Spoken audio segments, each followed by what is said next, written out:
figura do gestor de fundos é uma das mais prestigiosas no mercado financeiro aqui no Brasil. Muitos dos profissionais mais conhecidos já trabalharam ou nas grandes instituições ligadas aos bancos ou em gestoras independentes bastante conhecidas aqui do país. Nesse vídeo, nós vamos conversar um pouco sobre essa figurinha marcada que é do gestor de fundos. Vamos falar sobre quanto ele ganha, como ele ganha, onde geralmente essa pessoa trabalha e muito mais. Vamos lá?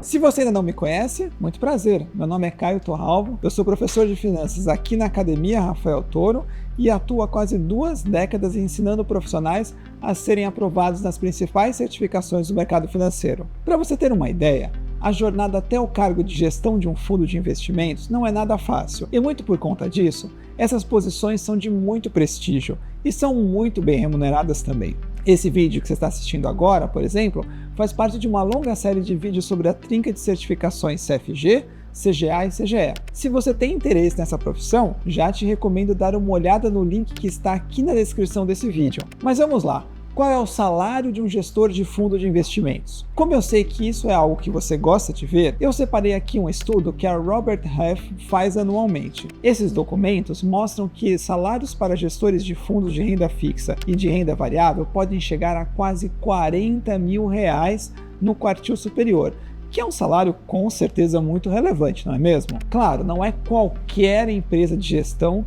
que consegue atingir esses números. Isso também varia, em especial, relacionado ao tamanho do fundo que está sendo gerido. Mas por que depende do tamanho do fundo? Para isso, nós temos que entender como uma gestora de recursos é remunerada pelo seu trabalho. Quando você investe em uma classe de cotas de fundos de investimentos, você pagará a chamada taxa de administração, taxa de gestão e, eventualmente, a taxa de performance. A taxa de gestão é um valor fixo que é cobrado sobre o montante total sobre o tamanho do fundo. Consequentemente, quanto maior o fundo, quanto maior for o patrimônio sob gestão, maior será a remuneração do gestor. Se um fundo cobra 1,25% ao ano em taxa de gestão e ele tem R$1,5 bilhão sob gestão, isso significa que, até eu vou pegar minha calculadora HP para fazer aqui, R$1,5 bilhão 1,25%, Enter. Isso aqui representa nada mais nada menos do que R$18.750.000 por ano, pouco mais de R$1 milhão por mês.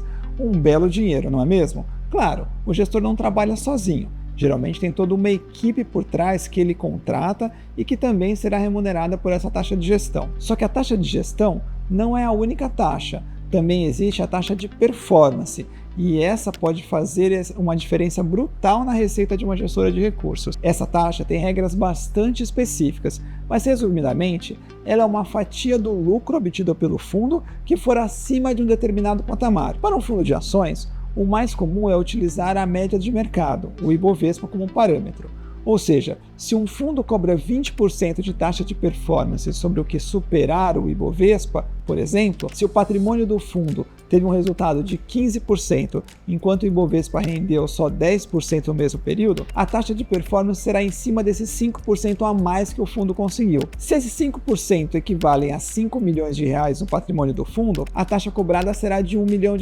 Essa é uma taxa bem alinhada com o interesse do cliente, mas que mesmo assim pode ser vista como um pouco polêmica. Eu explico. É alinhada com o cliente porque o fundo ganha só quando o cotista ganha acima do índice de referência. Ou seja, a taxa de performance só vai ser cobrada nesse exemplo do fundo de ações quando o cliente estiver com resultado acima do índice de referência, também chamado de benchmark, o que é muito bom. Por outro lado, a taxa de performance pode limitar um pouco os ganhos que o cliente pode obter, dado que o resultado que o cliente obtém nunca é tão bom se ele não estivesse pagando essa taxa. Isso é óbvio, o resultado sem pagar taxa sempre vai ser maior, mas mesmo assim pode ser uma fonte de atrito nessa relação entre o gestor e o cotista do fundo. Bom, como já deu para ver, a remuneração de um gestor de fundos pode variar bastante de acordo com alguns parâmetros. Quanto maior o fundo, maior provavelmente será a remuneração. Quanto melhor o fundo, quanto melhor for a performance, mais o fundo vai ganhar em taxa de performance e maior será o bônus, a parte variável na remuneração do gestor. O fato é que as maiores gestoras hoje são todas ligadas a grandes instituições, mas ainda é possível encontrar gestoras pequenas e essas também precisam de pessoas qualificadas na sua composição. Pelo último levantamento da Ambima, são quase 1.000 gestoras de recursos em atividades. Naturalmente, o ambiente de trabalho pode ser um pouco diferente também, principalmente se for uma gestora maior ou menor, mais tradicional ou não, ligada a algum banco ou não. Como eu comentei, esse vídeo faz parte de uma série sobre gestão de recursos e no próximo vídeo nós vamos falar um pouco sobre o dia a dia do gestor de fundos. Para você não perder esse vídeo, já aproveita e se inscreve aqui no canal e liga as notificações clicando no sininho. Eu te vejo no nosso próximo vídeo. Um grande abraço!